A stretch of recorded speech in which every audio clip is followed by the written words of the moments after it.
Test 1 2. Hey guys, welcome back. So as you can see, I'm in a different location. Shout out to Zaffa for letting me use her room. The plan is to go through all of this stuff and see what I need and don't need, because I'm leaving in about a month and it's starting to really settle in, and I'm not ready to say see you later because I don't want to say goodbye. I love my people here. And so we're going to talk about my faith journey and go through all my stuff at the same time. I'm going to start with this big suitcase full of Lord knows what. Literally, who knows. So I came to Cambridge in September after graduating from Rhode Island College. That's so last spring. Yes. So I did 5 years at Rhode Island College. Went there as an intended nursing major, which is crazy because if you know me, that is not for me. So I went to school through COVID, which was an experience. And I feel like we don't talk about that anymore, especially as athletes. Like, COVID was very hard. I honestly couldn't have gotten through it without my teammates. Oh, this spilled. Anyways, yeah, couldn't have done it without the teammates I had that year. It was honestly like hell. It was an amazing experience, but it was just a lot. We were getting tested multiple times a week just to find out in the end, like, it didn't matter. Oh my gosh, it really spilled. Okay. Sorry. We're gonna have to figure this out. Hey, I'm back. I'm gonna grab the shirt. The dirty shirt. Just wipe this down. I'm not gonna wash it because it's a suitcase. And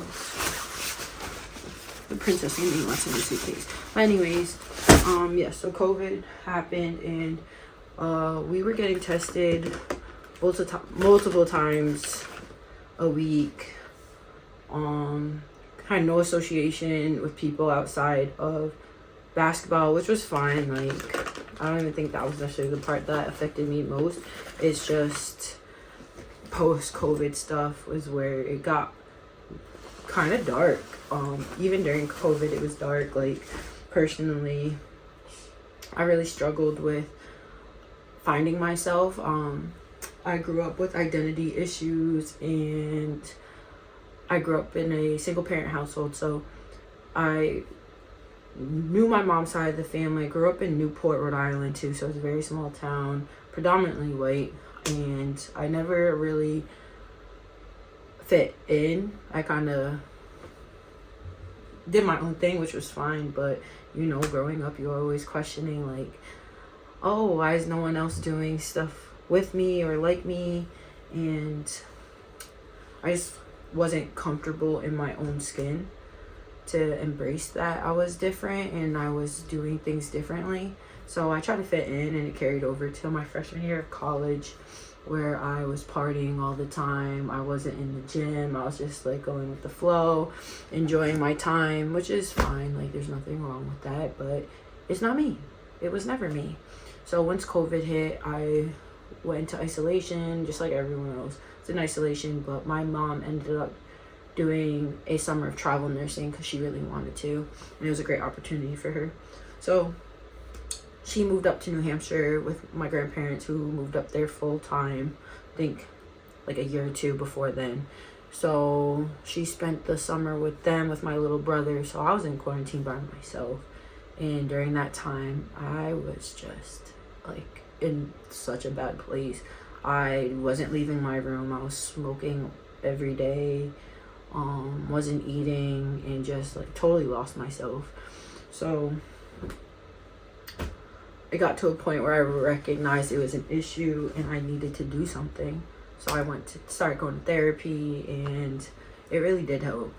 I highly recommend therapy. There's nothing wrong with it. Like, literally, there is nothing wrong with therapy. It's good if you do go, and if you don't want to go, that's also fine. Like, you do you. So started going to therapy, and it helped a lot. Made me realize, like, there's layers to it.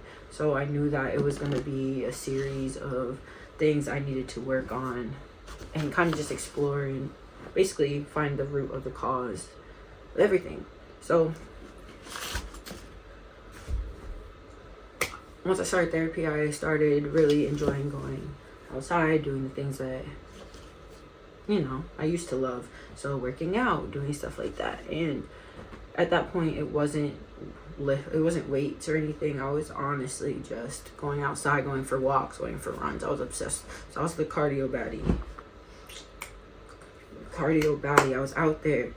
Whew. So I came back to school in shape, and I could run, but I wasn't strong. I was a weak child. So anyways, part of the process, finally got to the weight room, which, shout out to Coach B. If you know, you know. If you went to Rick and you know who Coach B is, he's one of the favorite people I've ever met. Shout out to Rick. Shout out to Rick for Coach B, because they don't meet people like him. So Coach B is the reason I honestly kickstarted this. He saw something in me and lit the fire. So that was coming back from the COVID year, so 2022. I think he was at Rick at that point. So COVID basically helped my steps towards grinding the way I do, and just, you know, falling in love with athletics and being an athlete, doing the work to be the best athlete. So it was a great process. There's people along the way who, fellow basketball players, fellow friends that have helped me along the journey as well, and they know who they are. Y'all know who you are, because I still hear from you. We check in, you feel me? It's always love. And yeah, it's always gonna be love. Shout out to y'all, because I would not be here without you. I'm so grateful. Full gratitude, for real. But, you know, used to not be. Used to always find the negative. So part of the testimony is you grow from that, and you learn how to be grateful. So I know in my testimony at church that I shared with everybody that I said I met my dad's side in 2021. And I remember sitting in my dorm room or dorm living area, shared space, something like that, with the girls I was staying with. And it got to a point where I was like, I just have to do it. And this was like years built up to this moment. Reached out to my Mima and basically said my piece and just left it be. And here we are now. I talk to her pretty much every week now, and I'm so grateful. They are also a huge part of not only my faith journey, but my journey as an athlete. It has been crazy. And it's true. When you start aligning yourself with the path that God wants for you, and it's not always clear, it's not, but when you just gotta take time for yourself, and that path starts to like be clear. And it really is a desire. It's a passion, and it's a desire. And it's nice because you really just submit to it. You don't have to do much. If you're doing too much, you're doing something wrong. Like, it's naturally aligned, if that makes sense. And that's something that we can like discuss on another topic. But once I started to align with God's will, things just were falling in place.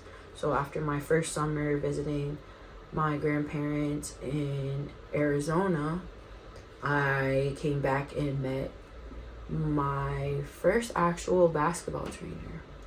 And I started working with him, worked with him for 2 summers. So this would be my 3rd summer with him, depending on our schedules. Cause he now started an AAU team, and well, not team, he has a whole organization now, which is fantastic. God always blesses, for real. And it's only the beginning for him. So also, anyone in Rhode Island area wants a basketball trainer, Jalen Dupree. Swear by him. East and West Skills. Love them. They're fantastic. But worked with him for 2 full summers, and the man turned me into a guard in 2 summers. Just saying. Just saying. I've been at Island Athletics for 2 summers, and that also came after I fully indulged in this purpose. And Anthony and DJ are my right hand people. Well, my right and my left. Locked in. We locked in. And through going to the gym, I've met other athletes similar to me, where they love and passionate about their sport. So being able to support them in their journey and just like work out together, little things like that. It's nice. It's nice to be able to do it with other people, because it makes it fun and it makes it so enjoyable. And I've met some of my closest friends through that gym. So little things I'm so grateful for, and all of that, all of those, putting in the work and still having this feeling like I want to keep playing, I want to keep going, I need to keep going, now led me here. And I won't talk too much about my work experience. Had successful career there, and it was great. Grateful for all my teammates and all the few friends that I made there. Shout out to Sydney. Oh, that's my rock, and I can't wait to see her. I definitely struggled at Rick, and trying to find myself, and then becoming comfortable with being an oddball out. And definitely learned that not everyone's gonna get it, not everyone will necessarily be on your side, but that's okay, because there's always gonna be somebody that is. So learned how to embrace it and just stay true to it. And then God truly continued to bless and pave the road for me, and he brought me here.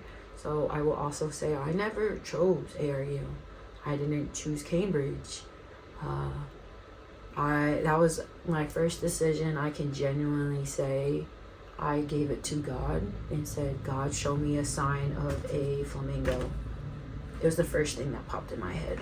So don't ask me why, but I chose it. And then I got an email from ARU one day, and the little symbol mascot in the corner of the email was a flamingo. So from there, I knew that ARU was the place I had to go. God needed me here. So continued on the journey to come here. The visa process was stressful, but learned how to be present and enjoy every moment. So I came here, and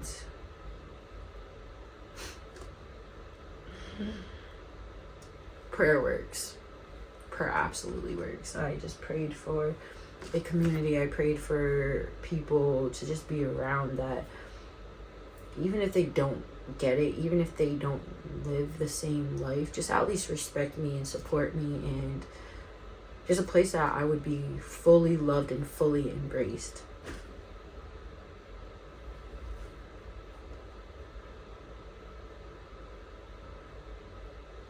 Fully loved, fully embraced, fully supported. I have a community here. It's the hardest part to leave. It's the people. Lifelong friends, lifelong family, to be honest. I love the group. I was able to play with this year. I love the group that I was able to make friends with, and really the men's team I was an honorary member. They fully embraced me, allowed me to not only train with them, but I got to play with them. It was so much fun. And seeing them grow and seeing them develop their own little culture and develop their own little group to get after it in the off season and being able to be a part of it too, it's really inspiring and it's so amazing. And then it's Cambridge, England is beautiful. It's beautiful, and it's only an hour train from London, so you have no excuse not to come here. I'm just sitting here in awe because I really struggled. I struggled for years. Felt so isolated, felt so alone for so long, and then to come here and it's just like I'm loved. And you know, God has to bring you through things to prepare you, to grow you, so you don't mess up a blessing. And that's exactly what happened. I had to learn how to be okay in the stillness. I had to be okay with being by myself, which I now love being by myself. So I go explore the country. I've explored the UK by myself. I go take myself on dates all the time, go for walks all the time by myself, and just Cambridge, but also in the UK. But I now know a balance, and being here helped me with a balance, but also some of the stuff I had to go through helped me understand that and really value that. And then what else? Life lessons that just communication skills. I think I'm learning them here as well. I am learning a new language. I will be speaking at least 2 to 3 languages in total, because there's no way I only speak English. It's not gonna fly. I want at least 2 languages. Right now I'm learning Italian. It's not that bad. I like it, but I am far from fluent. Picking it up though, keywords. But especially in this point in the season where we're in the off season and there's not a clear route at the moment, I'm enjoying the stillness. I'm enjoying just continuing to do what I do, finish school, keep working out, and enjoying each day for the day, not looking ahead, not dwelling on the past, just being grateful. And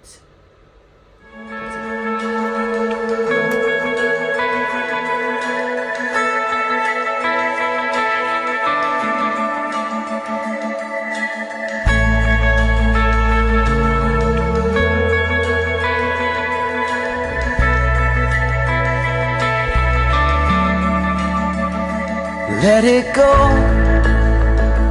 let it roll right off your shoulder. Don't you know, the hardest part is over. Let it in, let your clarity define you in the end. We will only just remember how it feels. Our lives are made in these small hours, these little wonders, these twists and turns of fate. Time falls away, but these small hours still remain. Because eggs, but okay, I opened it 3 days ago, and if I don't drink it now, I'm cooked. Yo, Wagwan. You outside? Oh, the Izzy's friends in America, what's up?